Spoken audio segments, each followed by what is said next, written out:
quand la tristesse arrive, je sais tu es là, toujours près de moi. Bon mercredi et bienvenue à votre émission La Victoire de l'amour. J'espère que vous allez bien ce matin malgré tout ce qu'on vit. Il faut garder l'espérance, ça c'est tellement important. Et aujourd'hui, c'est la première chronique de notre amie Geneviève. Vous allez voir qu'elle a un talent absolument extraordinaire. Et comme vous allez voir, ça a été enregistré avant la période de confinement. Donc c'est dans le studio réel que ça a été enregistré. On la rejoint immédiatement, notre amie Geneviève.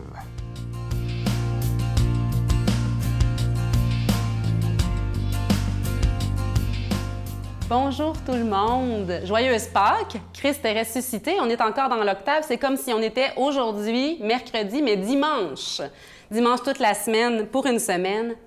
J'ai la joie d'être avec vous maintenant, désormais, depuis aujourd'hui, puis pour tous les mercredis matins qui s'en viennent. Je vais avoir la joie de vous donner des petites chroniques comme celle-ci. C'est vraiment un bonheur pour moi de me retrouver là avec vous pour vous partager mon cœur, ma vie spirituelle, ce qui m'anime, ce qui fait ma joie, pour que la grâce de Dieu, le don de Dieu, les cadeaux de Dieu changent nos vies, nous donnent d'entrer dans une vie nouvelle, la vie en Dieu, qui est toujours nouvelle, toujours belle. Cette première chronique, j'ai choisi de vous parler de l'émerveillement. Pour moi, l'émerveillement, c'est une clé, c'est un remède, c'est une source qui coule. C'est un don de Dieu aussi, c'est une grâce, mais c'est aussi une décision. Hein? La vie n'est pas toujours rose, c'est pas toujours facile de s'émerveiller, mais c'est comme une formule magique, comme dans Ali Baba et les 40 voleurs. Là. C'est la formule magique qui ouvre la caverne pour avoir accès à tous les trésors. L'émerveillement, c'est savoir voir le beau. Mais des fois, il faut le chercher. Hein? Il y a des bouts que c'est difficile, nos vies, que c'est pas si évident de voir du beau, qu'on dirait qu'il n'y a rien de beau qui se passe. C'est en se pratiquant qu'on va réussir à traverser les moments creux en voyant le beau. Et l'émerveillement, c'est en nous depuis qu'on est bébé. Depuis qu'on est tout petit, on a en nous cette flamme-là, ce petit feu qui brûle. Un enfant va s'émerveiller de tout parce qu'il voit tout pour la première fois. C'est ça la différence, c'est un regard innocent. Et Jésus l'a dit, « Heureux les cœurs purs, ils verront Dieu. » Et nos cœurs, si on ne se sent pas si purs, là, nos cœurs peuvent se purifier par le fait de chercher le beau et de le voir. Le beau en nous, le beau dans l'autre, le beau dans le monde. Et c'est facile. C'est facile. Si on veut se pratiquer, là, au début, quand on commence cette démarche-là, de dire non, moi, je veux voir le beau, je veux que ça paraisse dans mes yeux, dans mon sourire, dans ma face, dans mon cœur aussi, que la vie est belle. Parce que la vie, elle est belle, même si c'est difficile. En se pratiquant dans la nature, c'est donc facile, la création, il y a cette pureté-là, justement, cette innocence-là dans la création qui fait que c'est facile de trouver du beau. Qu'il pleuve ou qu'il fasse soleil, il y a du beau.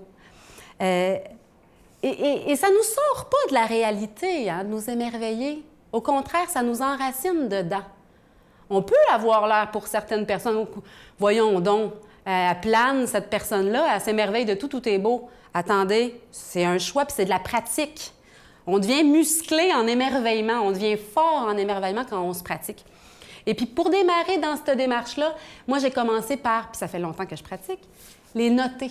Ça aide beaucoup de les écrire, en trouver 3, mettons, dans notre journée, et s'endormir dans cette gratitude-là le soir. L'émerveillement, ça dilate le cœur pour accueillir encore plus les cadeaux de Dieu. Ça vaut la peine. Ça vaut la peine de travailler là-dessus, moi, je trouve, et c'est ce que je nous encourage.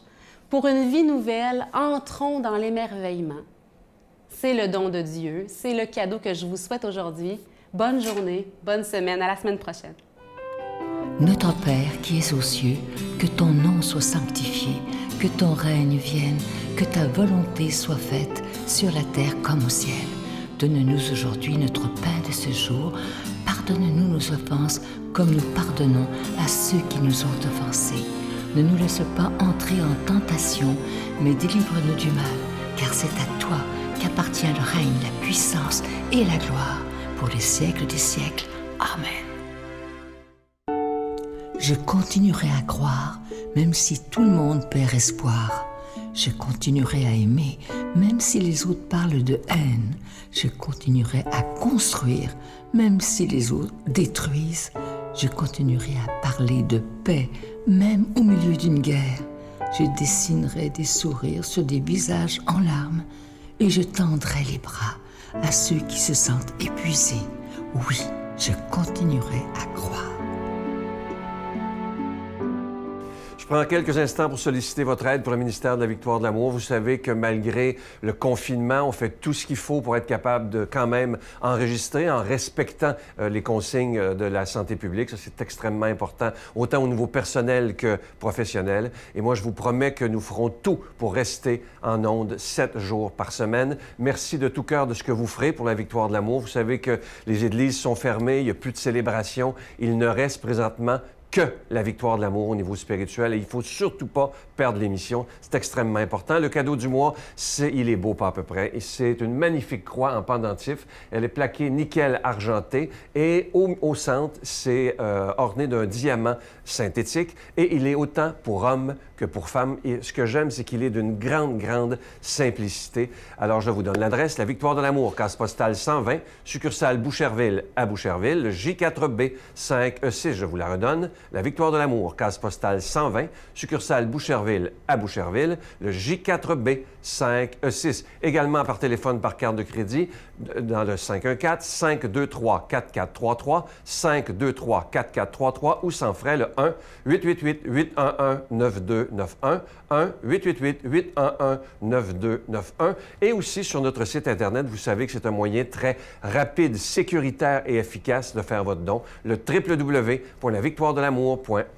Alors, je vous rappelle, c'est une magnifique croix en pendentif, en plaqué nickel argenté, ornée d'un diamant synthétique. Et cette croix, elle est déjà bénie. Merci de tout cœur de votre générosité.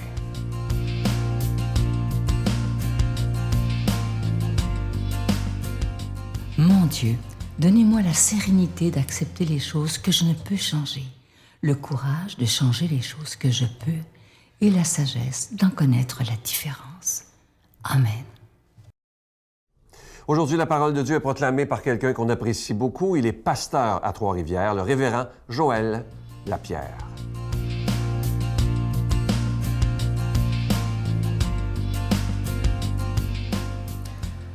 Bonjour à tous. Aujourd'hui, on va faire une promenade avec Jésus. On va parler de des hommes qui ont fait une rencontre avec Jésus, qui ont marché avec lui et ils en avaient vraiment besoin après une lourde épreuve, des déceptions. C'est une marche spéciale avec Jésus qui va faire une différence dans leur vie. Et j'espère que ça va être la même chose pour vous. Peut-être que vous avez besoin de prendre une marche aujourd'hui avec Jésus et lui demander, « Seigneur, révèle-toi à moi. J'ai besoin de te rencontrer, toi, le Fils de Dieu, Jésus-Christ ressuscité. » On lit dans le chapitre 24 de Luc et les versets 13 qui vont suivre cette rencontre sur le chemin d'Emmaüs. Et voici que ce même jour, entre eux, se rendirent à un village du nom de Emmaüs, à 2 heures de marche de Jérusalem, 2 hommes. Ils parlaient entre eux de tous ces événements qui s'étaient passés. Or, comme ils parlaient et discutaient ensemble, Jésus lui-même, ressuscité dans le fond, les rejoignit et fit route avec eux. Mais leurs yeux étaient empêchés de le reconnaître. C'est des gens qui avaient connu Jésus et pourtant ils étaient aveuglés, ils ne pouvaient pas le voir. Il leur dit, « Quels sont ces propos que vous échangez en marchant? » Alors ils s'arrêtèrent, l'air sombre. L'un d'eux, nommé Cléopas, lui répondit, « Tu es bien le seul à séjourner à Jérusalem qui n'ait pas appris ce qui s'est passé ces jours-ci. » « Quoi donc? » leur dit-il. Il veut les faire parler de ce qui les trouble, de ce qui les préoccupe. Ils leur répondirent, « Ce qui concerne Jésus de Nazareth, qui fut un prophète puissant en action et en parole devant Dieu et devant le peuple. Comment nos grands prêtres et nos chefs l'ont livré pour être condamné à mort et l'ont crucifié. Et nous espérions qu'il était celui qui allait délivrer Israël. » Et là, ils sont au cœur de la déception. Ils avaient une espérance d'une délivrance et ça ne s'est pas passé comme ils pensaient. Combien de fois on a des plans, les choses ne se passent pas comme on voudrait et on est déçus. Ils avaient perdu leur espérance et Jésus vient pour leur donner de la perspective. Mais en plus de tout cela, voici le 3e jour que ces faits se sont passés. Toutefois, quelques femmes qui sont des nôtres nous ont bouleversés. S'étant rendues de grand matin au tombeau et n'ayant pas trouvé son corps, elles sont venues dire que même eux ont eu une vision d'ange qui avait déclaré que Jésus était vivant. Oh là là! Quelques-uns de nos compagnons sont allés au tombeau et ce qu'ils ont trouvé était conforme à ce que les femmes avaient dit. Parce que parfois, à l'époque, les femmes n'étaient pas considérées comme des sources crédibles. Et donc, ils ont vérifié, mais finalement, ce que les femmes avaient dit était tout à fait vrai. Mais lui, ces gens-là n'ont pas vu et ils n'ont pas cru. Il lui dit, c'est lui qui leur dit, « Esprit sans intelligence, cœur lent à croire tout ce que déclarent les prophètes. Ne fallait-il pas que le Christ souffrit cela et qu'il entre dans sa gloire? » Et commença par Moïse et par tous les prophètes, il leur expliqua dans toutes les Écritures ce qui le concerne. Ils approchèrent du village où il se rendait et lui fit mine d'aller plus loin. Ils le pressèrent en disant « Reste avec nous, car le soir vient et la journée déjà est avancée. » Et il entra pour rester avec eux. Or, quand il se mit à table avec eux, il prit le pain, prononça la bénédiction et rompit et leur donna. Alors, leurs yeux furent ouverts et ils le reconnurent. Puis, il leur devint invisible. Tout à coup, il est disparu. Ils ont reconnu au moment de la prière et ça a pris le moment de prière pour qu'ils reconnaissent la personne de Jésus et ensuite, il disparaît. Ils se dirent l'un à l'autre, « Notre cœur ne brûlait-il pas tandis qu'il nous parlait en chemin et nous ouvrait les Écritures? » À l'instant même, ils partirent, ils retournèrent à Jérusalem et ils trouvèrent réunis les 11 et leurs compagnons et leur dirent, « C'est bien vrai, le Seigneur est ressuscité, il est apparu à Simon. » Et eux racontèrent ce qui s'est passé sur la route et comment il l'avait reconnu à la fraction du pain. Remarquez ici, il y aurait beaucoup à dire, mais Jésus va prier avant qu'ils comprennent. C'est lui, Dieu, Jésus, qui va ouvrir leurs yeux pour qu'ils comprennent. Et qu'est-ce que Jésus va faire? Il va ouvrir la Bible, l'Ancien Testament, et montrer toutes les prophéties qui ont rapport avec lui. Et c'est la Bible qui va être utilisée pour leur ouvrir les yeux. Quoi de mieux comme texte pour nous encourager à prendre le temps de lire les Saintes Écritures pour comprendre qui est Christ et pour nourrir notre foi. Que le Seigneur vous accompagne. Bonne journée. Je vous salue Marie, pleine de grâce. Le Seigneur est avec vous. Vous êtes bénie entre toutes les femmes, et Jésus, le fruit de vos entrailles, est béni. Sainte Marie, Mère de Dieu, priez pour nous pauvres pécheurs, maintenant et à l'heure de notre mort.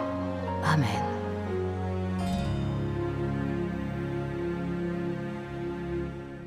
Aujourd'hui, j'aimerais qu'on se donne un objectif tous ensemble. On a le temps, on est tous à la maison à peu près. C'est de téléphoner à au moins 3 personnes qui sont seules. Ça peut être vos grands-parents, ça peut être vos parents, ça peut être une vieille tante que ça fait longtemps que vous n'avez pas parlé puis elle va être tellement heureuse d'entendre votre voix. Ce serait une belle façon de vivre l'Évangile.